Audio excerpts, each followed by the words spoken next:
All right, so that was an epic day of surfing. We kind of scored. We weren't expecting the waves to be as good as they were, but we had a window where none of us had work. So Shane, Tanner, and I jumped in the truck and drove up and scored the waves. I won't tell you where it's at, but a lot of you guys can probably figure it out. But first off, I'm sorry about all the water spots on the GoPro. I've put Brain X on the lens of the camera before. One of my friends told me that if you rub it on, it works better on board shorts, but like if you rub the wax off of your shorts onto the lens a little bit, it'll help keep the water off. If you guys have any tips, because a lot of my clips end up having water spots on them or they look like fuzzy or something. If you have any tips to keeping the water off, keeping the lens clear, please let me know because it would help a lot.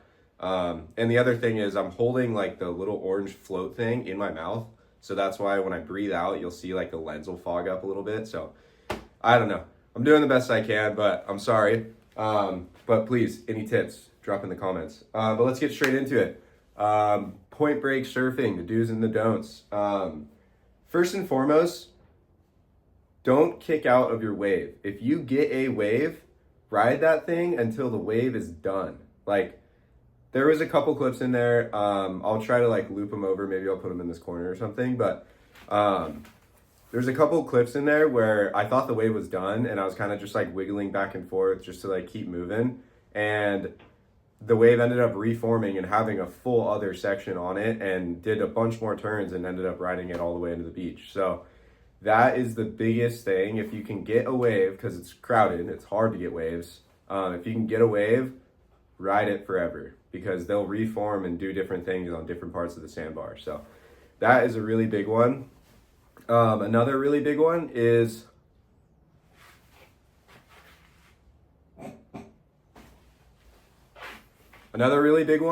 don't paddle to the beach. Wait, how should I put this?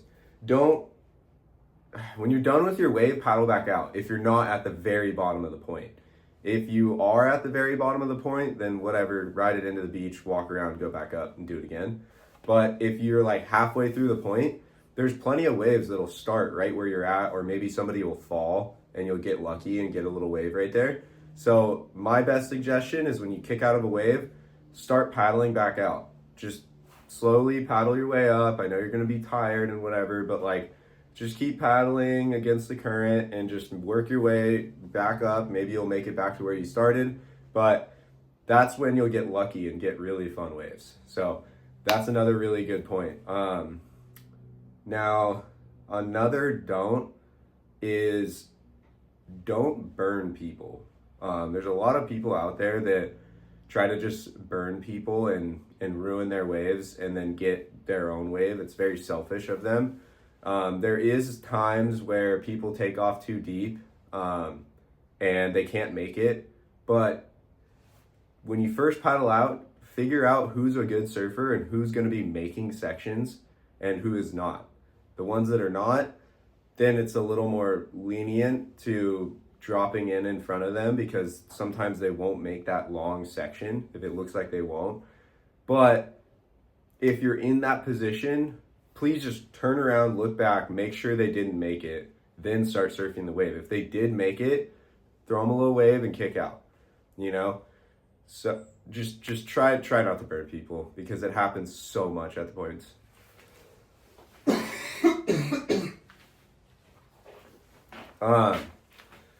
Another big one is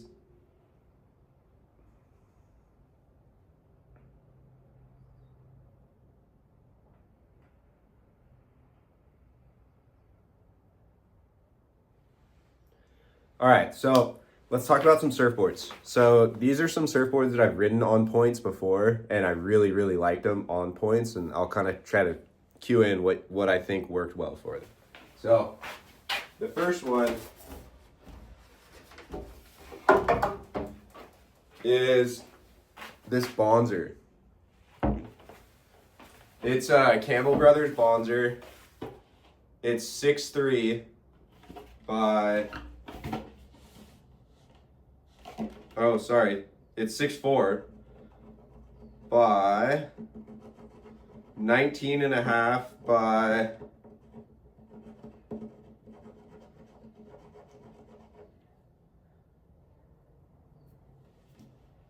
I don't even know what that says.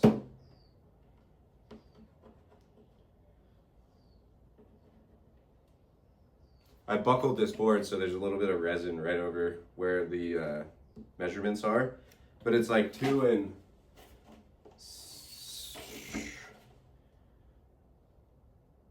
7/16, I think. So just about 2.5, but this thing's awesome. It's glassed in, 5-fin Bonzer. And I think the reason it worked really well, the Bonzer fins and the Bonzer bottom obviously really help it to draw nice long cars, but I think the biggest part of it is that it's long. So when the waves got bigger out there, it drew a really, really nice long line, and it caught waves super easily because it's pretty wide. I mean, it's narrow and thin and bladey, but like the nose at least is narrow and thin, but you know, the center part of the board is pretty wide, and the fact that it's 6'4", it caught a lot of waves really well. Unfortunately, I did not ride it this trip, but I had it in the truck because if the waves were pretty big, this is the board to go. Now, a standard shortboard thruster at a point is kind of tough because they drag a lot with the fin setup, and a lot of the times there's a great deal of rocker in the tail of the board, and sometimes it's really hard to make sections on a board like that. So I really like a flatter rocker board typically, not completely flat, but flatter, and that's what this board is. It's flatter out the tail, so it has a nice drivey line to it.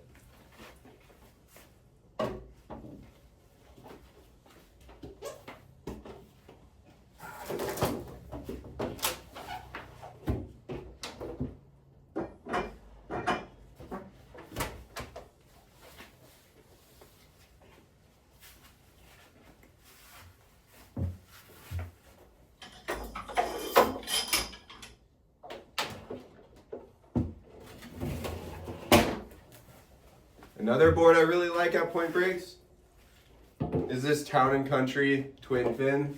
I think it's called the Saint. This thing's awesome. Once again, a little bit flatter rocker out the tail, so it planes and trims well over flat sections. And it's really thick up in the front part of the board. Like you can tell, I don't know if you can tell in the video, but it goes from really thin on the tail to thicker right here in the belly. So when you're paddling into waves, it catches waves really easy. And you'll see the common trend in this is catching waves easily. You don't want to be scratching super hard to catch waves because it's hard enough with the crowd. So anything you can do to help yourself out catching more waves is good, number one. And number two, something that doesn't have that much drag, like something that's probably not a thruster. I mean, I know Dane Reynolds and different kind of people, they like to ride thrusters a lot at Point Breaks, but it's just not for me. So this twin fin type board, awesome for points.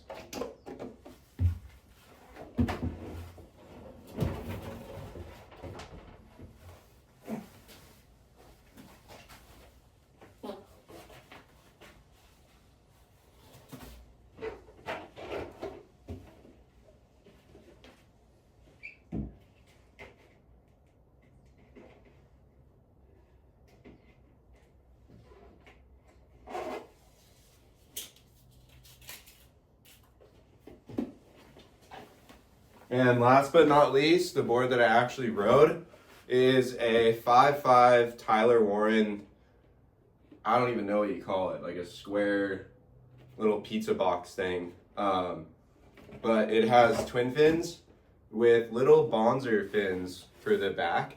So they kind of act as little stabilizers. The board really has like a lot of a twin fin feel to it because these big upright twins.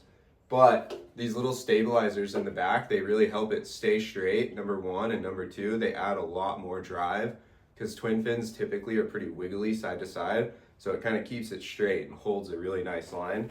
And the nose, you can see, is super fat and wide, so it really helps catching waves really, really easily. But this is a really cool surfboard. It was actually made for Kolohe and Dino back in 2013. So it's a pretty awesome surfboard. Nice big wide tail, so it stays floaty on the surface when you're surfing the wave. Everything's about staying on top of the water.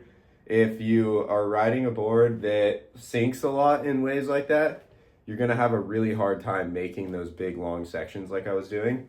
And like you saw Mikey February, there's a quick clip of him in there, and he was riding his Mikey Feb fish or whatever from Channel Islands. So a fishier style board at points is awesome.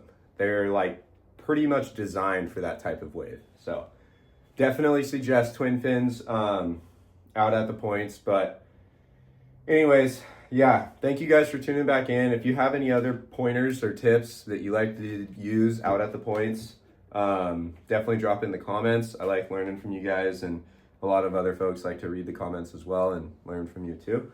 So this is all Shroud Stories is about, is starting the conversation, getting people aware, and learning new things from everybody. So I'm always learning too. But thanks for tuning back in. The waves are going to be really flat for the next few days, I think a week almost. So we'll see what happens with the next Shroud Stories episode. But thanks to everyone for tuning in, and like, comment, subscribe, share it to your buddy, and let's see if we can go get some more waves here soon. So go get off YouTube, go get in the water, stay loose, stay limber through this flat spell, and we'll catch you guys next week.